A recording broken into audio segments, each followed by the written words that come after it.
cannot wake up unless you were sleeping. And so, ndimvile umongameli wenu endibalisela ngeprocess ye-confirmation class yalapha sithi uthatha 18 weeks endifundisa uNdiyakhona.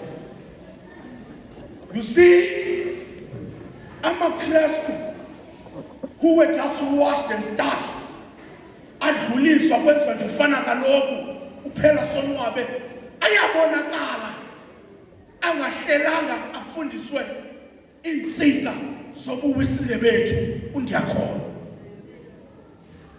Phaya mongameli kuNdiyakhona kune-cardinal pillars of our faith, insika zokholo lwethu ezili-12 ezithi zigxininise bashumayeli imfundiso nenkolelo zethu. Kunemfundiso ethi phaya ndiyakholwa kukuvuka komzimba ekufeni nabubomi obungaphakade. This means we do not believe that death is the end for us, but we believe that death is a passageway to resurrection. We believe that death is preparing for our comeback. That death is preparing for our restoration. And so, you cannot be a Methodist, you cannot be a Wesleyan and be crippled by death. Thina mawisile sinenkolelo ethi asikholelwa nje kukuvuka ekufeni, sikholelwa nakubomi obungaphakade. We believe in life without limitations. Yile ndathu Yesu kuJohn 10 verse 10 ndizele ukuze babe nobomi obungaphakade. Because we believe in resurrection. Sikholelwa kukuvuka komzimba, sikholelwa kubomi obungaphakade. Kodwa kule ngxelo yenkolo mongameli, it does not put the lifespan as to when is resurrection. It does not matter for how long have you been sitting. What matters is that death is not the end and resurrection is possible. So, zone gospel ziyangqina ngovuko lwabafileyo kaYesu. Yaye zone igospel zisinika umfanekiso ngqondweni ngovuko lukaYesu.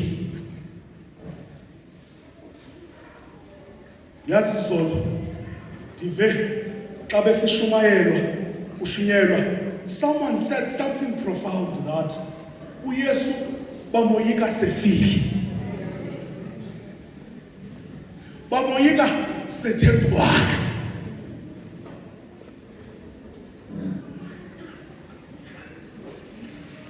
Kodwa mandiziyeke ezigospel ezine ndifocus kule kaMarko. uMarko une details anazo, une-details anazo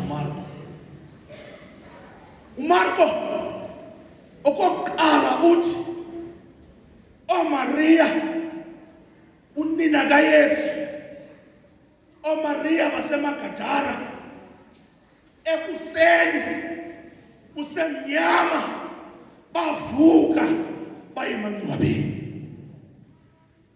Andazi noba ni-aware mawusile kulo nyaka it's 50 years of ordination of women.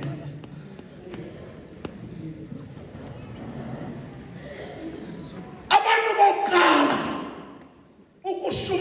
iindaba zovuko ngabafazi. Abantu bokuqala ukubuya bangqina ba ingcwaba livulekile, ilitye liqengqiwe, uvukile ekufeni, ubuyisile ubukhali bokufa ngabafazi.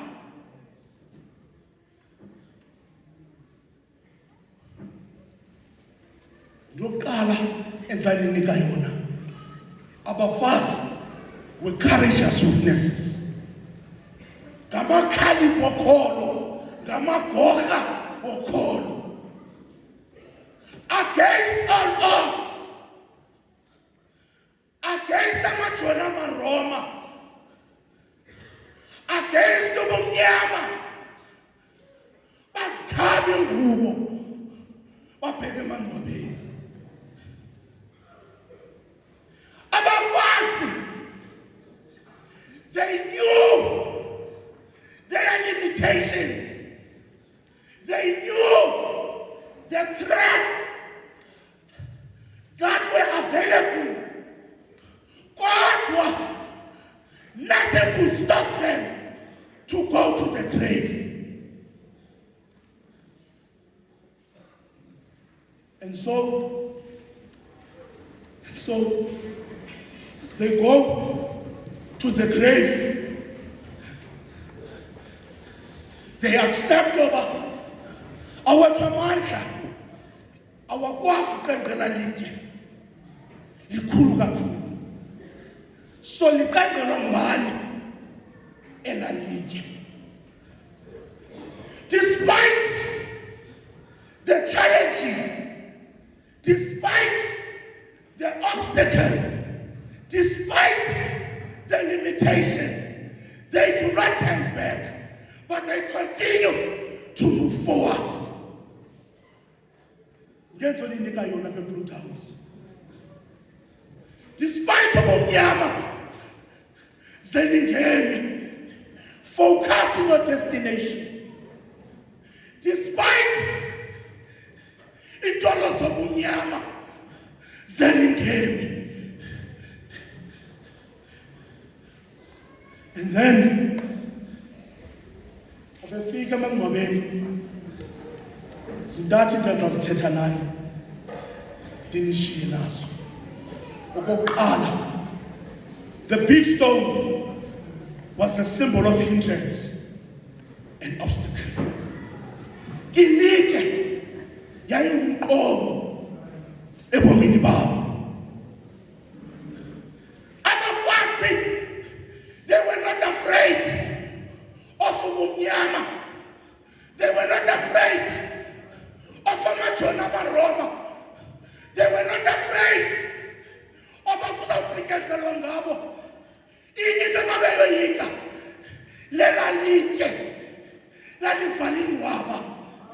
Ngoba ela litye belimohlula kunye noYesu. Ela litye belibabhekelisa kuYesu. Ela litye belibatheza amandla. Ela litye bengumqobo. Ndizothi kuwe, ndizothi kuwe, ndizothi kuwe, njengompostile uPawulos ebhaleni ibandla laseRoma. Yintoni na elosahlula lothando lukaThixo, zinkwaleko, zinkwendezelo, zintshutshiso, kukufa. Athi nabanye thina babababadlavuko sisuka sichithise, sisuka sichithise.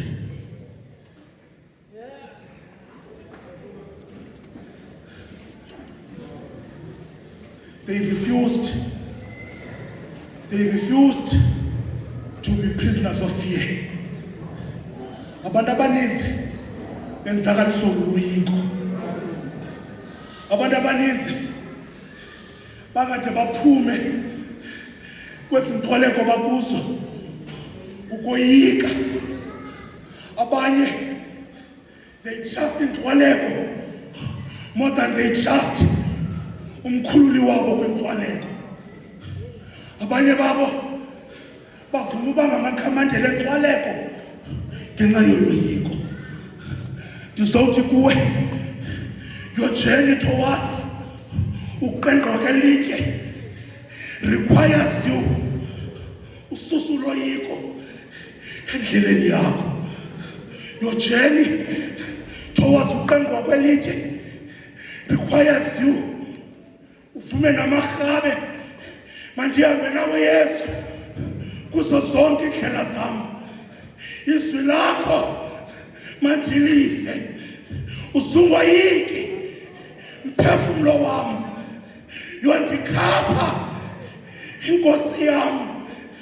My brothers, in your journey towards restoration, in your journey towards resurrection, uzungoyiki ubukhulu belitye, uzungaboyiki, ungoyiki nabantu ababekela litye, ngoba leka Yehova inzaliseko yalo ilizwe nenzaliseko yalo namatye kawakathixo, namatye kawakathixo.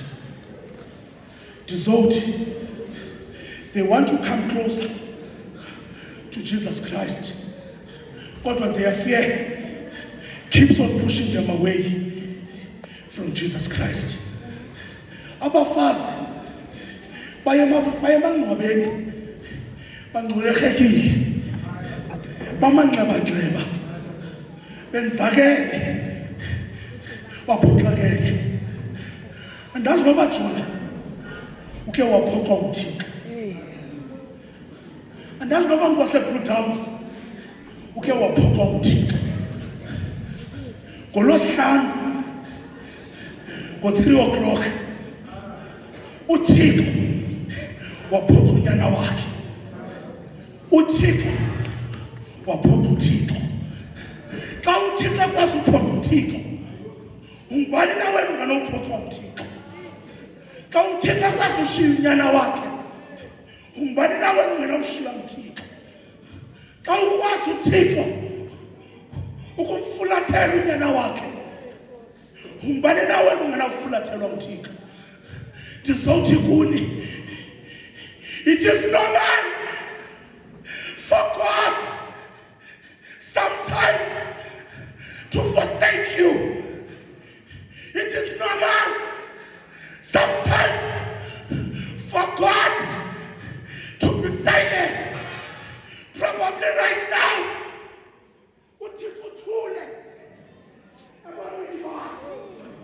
probably right now, ufika kushiwe muThixo. Ndizawuthi naseCalvary uyawamshiya.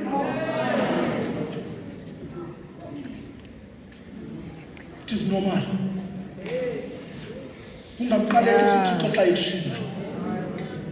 Ungamqalekisi uThixo xa ekushiya.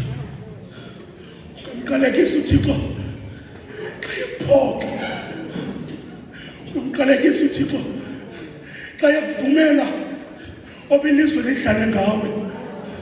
Ungamqalekisi uThixo xa evumela ubumnyama ukubungela ubomi bakho. Ungamqalekisi uThixo. Ungamqalekisi uThixo. Ungamqalekisi uThixo ngoba bekungatsha. Ungamqalekisi uThixo ngoba bekubethelela. Ungamqalekisi uThixo ngoba kungekho ndlela ukuphumela. Ungamqalekisi uThixo ngoba ingcango sobomi bakho sivalekile. Ungamqalekisi uThixo. Ungamqalekisi uThixo. Ungamqalekisi uThixo ngoba lo mtshato ekulilisa. Ungamqalekisi uThixo ngoba abantwana bekulilisa. Ungamqalekisi uThixo. Ungamqalekisi uThixo ngoba ufumane ependuleti. We regret to inform you, you did not get this job. ungamqalekisi uThixo, ungamqalekisi uThixo. Xa uNasifasa sithi you did not qualify, ungamqalekisi uThixo, ungamqalekisi uThixo.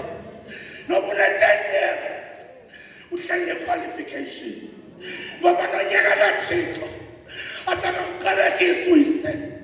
Into ayenzileyo phakathi kwabumnyama, phakathi kwenhlungu, wathi ezandleni zakho ndiyawunikela umoya wam, ma-products ndizowuthi kuye noba ngalo mzuzu ujike emnqamlezweni.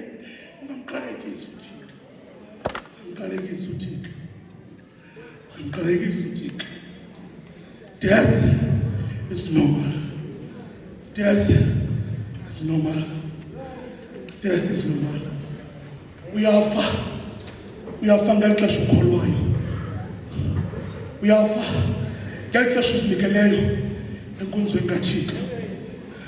Ngeli xesha umculelayo uThixo ngathi kuzawudilika indonga kodwa ufe.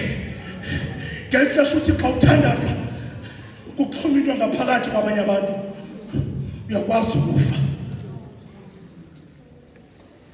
So these women have seen it all at Calvary, have experienced it all at Calvary. They have seen him eshiywa ngabadisipile bakhe. They have seen him bemquluba isidima sakhe, kodwa abafazi abamqalekisa uThixo, abamlahi uThixo, abamlahi uThixo. Baninzi abathe baphoxwa nguThixo abasekho apha namhlanje. Yabona xa uphoxwa nguThixo uzawuba ulahleka. Uye his nation, uye his people, uye AFM ngoba uphoxakele. Obamandla kaThixo awuwavi sewusile, awuzowava nase his nation. Ngoba ukuzuza kwamandla lubabalo lukaThixo ngenxa yokholo lwakho. And so there is something abafazi bebesiya emangcwabeni beyunikela nje, bayunikela abafazi. Bantu baseBruthouse, abamama babeyunikela xa besiya emangcwabeni ekuseni, baphethe iziqholo bayoqhola umzimba kaYesu. Sinikela sililinye imbizi, sinikela singenazinto, sinikela senzakele, sinikela siphoxakele, sithi sinikele okugqibela kwethu. Inoba bengamafutha okugqibela wabo la, kodwa bathi sizayoqhola lo mzimba. Kumnyama sizayoqhola lo mzimba, kunelitye elikhulu sizayoqhola lo mzimba. Ngoba bayayazi, uke wathi uMartin Luther King, it is in giving that we receive. Kuxa sinikela apho sisusa khona. Uke wababona abantu abangafuni ukunikela kuThixo indlela abahlupheka ngayo. Ngoba it is when we withhold from God that God withholds from us. Ndizawuthi kule Pasika uvuko lukaYesu lusifundisa ukunikela ngokuchwayita. Uvuko lukaYesu lusinika imfundiso yokunikela ngethemba. Banethemba lokuba despite the big storm, despite the darkness, despite the Roman soldiers, we are going to fulfill what we want to do. Ndizawuthi kuwe, iphupha lifi lomntu ngumntu ofayo. Ungavumeli imeko zobomi, ungavumeli abantu belizwe balibulala iphupha lakho. Ungavumeli ilizwe libulala ugqobo lwakho, libulala iziphiwo zakho netalente zakho. Refuse to be a victim of your circumstances. Refuse to be a prisoner of your past. Refuse to be a prisoner of your failures. Ngawe yithi ngokholo lizawuqeda ilitye. The stone was separating them. There are many things that separate us. They seek to separate us. Nothando lukaThixo.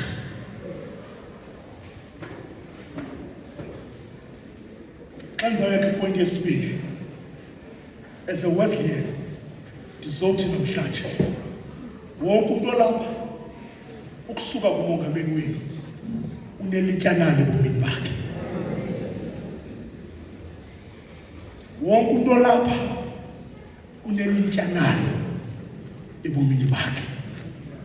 And I assume into esizisa apha namhlanje sinomnqweno ukuba aqengqwe amatye ebomini bethu. Into esithathu endizoninika ingqinisekiso, wonke umuntu olapha unako uqengqa ilitye ebomini bakhe. Wonke umuntu olapha unako uzazi uba liqengqile ilitye ebomini bakhe. Ingxaki zisayizi zamatye. Ingxaki zii-lifespan zamatye. Abanye bazawuthi it's been 20 years eli litye ndinalo. Abanye it's been 2 days eli litye ndinalo. Ndizothi wonke umuntu olapha lingaqengqa ilitye lakhe. The second point, amandla ovuko, the power of resurrection, gives us ability to thrive in the face of adversity.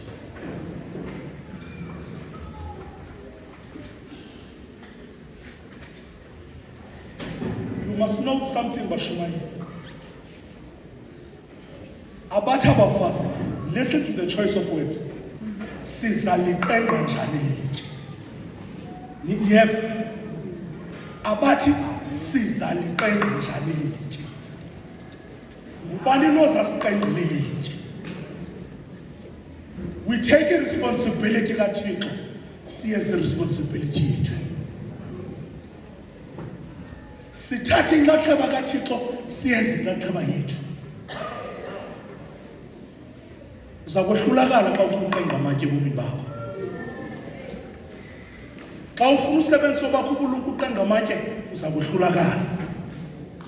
Uzahamba uqoqozeka iminyaka emirongo ngoba ufuna uwaqengqa ngawakho amandla amatye.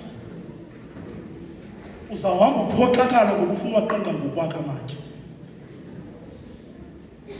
Who shall roll the stone for us? My blue towns, umbuzo endizawunishiya nawo lowo.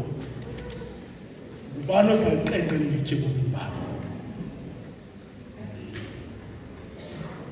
Abaninzi bethu have tried to roll away stones, kodwa bohlulakala, and they failed.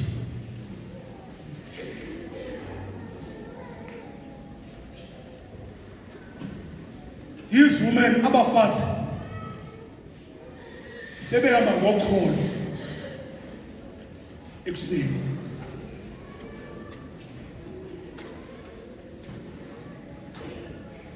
And then, when they reach the grave, amangcwaba yindawo yokufa. Amangcwaba akuhlalwa kuwo.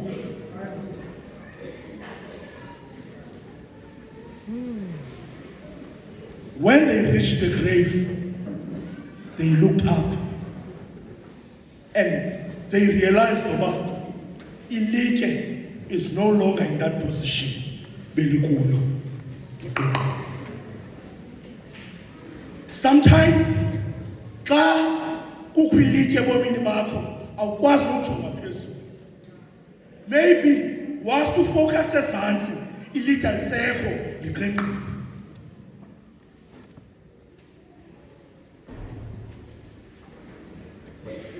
Then, okwesithathu, ineke lisineke ingqinisekiso. What is impossible with men, it is possible with God. Okungenzeki ngomuntu kuyenzeka kuThixo. Okungenzeki ngoPilato, okungenzeki ngoHerode, kuyenzeka kuThixo. Yabona ke John, there's a proverb ethi, when a cloud goes to the palace,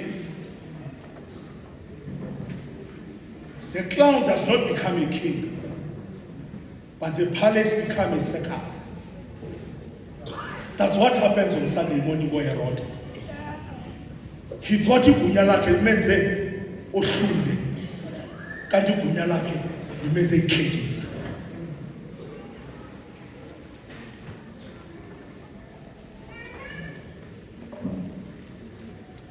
Xa befika emangcwabeni abafazi aba, when they reach the grave,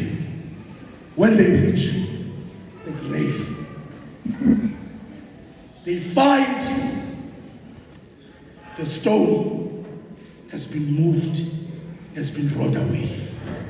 And that was an evidence yobuyesu akasekho. uJohane yena uthi oMaria xa befika bebona ingcwaba livulekile, balilo Maria,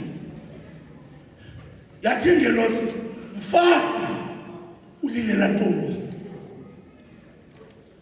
We continue to weep even when the stone has been rolled away, because we hold on. We don't want to let go. And so, ukuqengwa kwelitye kusinika ingqinisekiso okokuba nawethu amatyaza uqengwa kwenye. Ukuqengwa kwelitye kusinika ingqinisekiso oba uvukile wena ntloko yabakholwayo, sakuvuka nathi thina sikholwayo. Probably uhleli apha namhlanje kule nkonzo, kule nto efileyo kuwe ngaphakathi, kule nto efayo kuwe ngaphakathi, kule nto engasakwazi nokuphefumla ngaphakathi kwakho. Senokwenzeka uhleli apha namhlanje ithemba lakho lifile. Senokwenzeka uhleli apha namhlanje uvuyo lwakho lufile, amandla akafile, uxolo lwakho lufile. Ndizawuthi kule resurrection ka-2026 uThixo makajulise into entsha ebomini bakho. uThixo makavuse into entsha ebomini bakho. uThixo makazise isiqalo esitsha ebomini bakho. uThixo makakunika amandla amatsha okumelana nezinto ongakwazi umelana nazo. uThixo makakunike ithemba elitsha ebomini bakho. Ngokuvuka kukaYesu ndizawuthi elalitye longakwazi ukuxola ngenxa yezinto esikwahleleyo, uThixo makayiqengqe ebomini bakho. elalitye longakwazi ukuxolela, uThixo makayiqengqe ebomini bakho. elalitye longakwazi ukonela, uThixo makayiqengqe ebomini bakho. elalitye lisemtshatweni wakho, uThixo makayiqengqe.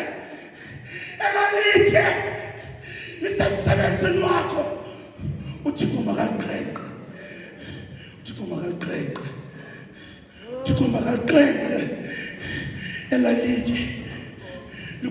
uyoyike komini kukho abantu abanemibilini ngenxa yento abadibana nazo komini. Kukho abantu xa ebona ibhosi yakhe uthi qhipha umbilini ngoba ibalilitye uthixo makaliqenqe ebomini bakho. Uthixo qenqa amatye rhamente yaseBlue Downs. Uthi ke abafazi when they discover ilitye liqenqiwe, they did not sit next to the grave. They went back to the community to tell others ilitye liqenqiwe. Buyela emfuleni niyobaxelela iziqhwana ziyahamba, imfama ziyabona, kuphila imilwene, kunceda izifo zonke. Bhekane Happy Valley niyobaxelela akuzohlala kumnyama ngoba ilitye liqenqiwe. Hambani niyobaxelela ubukhulu belitye abubalulekanga. Ukhona uThixo oqenqa amatye, ukhona uThixo oqenqa amatye. Nelapho ilitye usaliqenqa uThixo, nelapho ilitye usaliqenqa uThixo, nelapho ilitye usaliqenqa uThixo, nelapho ilitye usaliqenqa uThixo. Kayaliqenqa uThixo ilitye lakho, kuzawufaka namazwi, kuzawufaka namazwi kaprofethi uMika ebhalela iibhaku ezisemthethweni ezilahlekileyo, ezicinezelwayo, ezitshutshiswayo. Wathi kukumkani lutshaba lwam sundivuyelela, ndiwile, ndizawuvuka kumnyama kuzawukhanya. Baxeleleni sanondivuyelela, ndizawuvuka kwakhona. Sanondivuyelela, kuzawukhanya nasendlini yam, kuzawukhanya nakubantwana bam, kuzawukhanya nasemtshatweni wam, kuzawukhanya noba kukhanye nini, kuzawukhanya noba kukhanye njani. Ngoba ilitye liqenqiwe, ngoba ilitye liqenqiwe. Ndizawuthi kuwe sujonga ilitye liphambi kwakho. Look beyond the stone, look beyond the stone. The one who will roll away the stone is not dead, but sleeping, but sleeping, but sleeping. Uzawuthandaza, xa uzawuthandaza sike saya eBhenin ki-Africa Methodist Council. Kunendawo ekwenziwa kuyo imonument yamakhoboka, the Atlantic slave trade. Phaya uziyoyifunda lembali. Xa sifika siyaboniswa ingaselwandle lendawo yamakhoboka. Phaya kule ndawo kunendawo ekuthiwa phaya i-Gate of No Return. Amakhoboka ayathathwa elokishini, emakhaya ayogcinwa inyanga yonke kwindawo emnyama ekungabonakali mntu, so that they are displaced, they don't know each other. Xa ephume emva kwe-30 days ayahamba abheke eMelika ayothengiswa. Ngakwi-Gate of No Return kunomngxuma omkhulu. Amakhoboka week ebetyhalelwe emngxunyeni ngoba zawufa endleleni atyhale phila ayotshona. Into endichukumisileyo kunombhalo omkhulu ophaya egeyitini. Uthi lo mbhalo, we shall overcome one day. Xa sibuza kubani owayethetha amazwi kuthiwa likhoboka lokugqibela, likhoboka lokugqibela lathi xa liye emkhumbini lathi kumthengisi walo, we shall overcome one day the fight that we're having. Maplutans, you shall overcome one day. You shall overcome.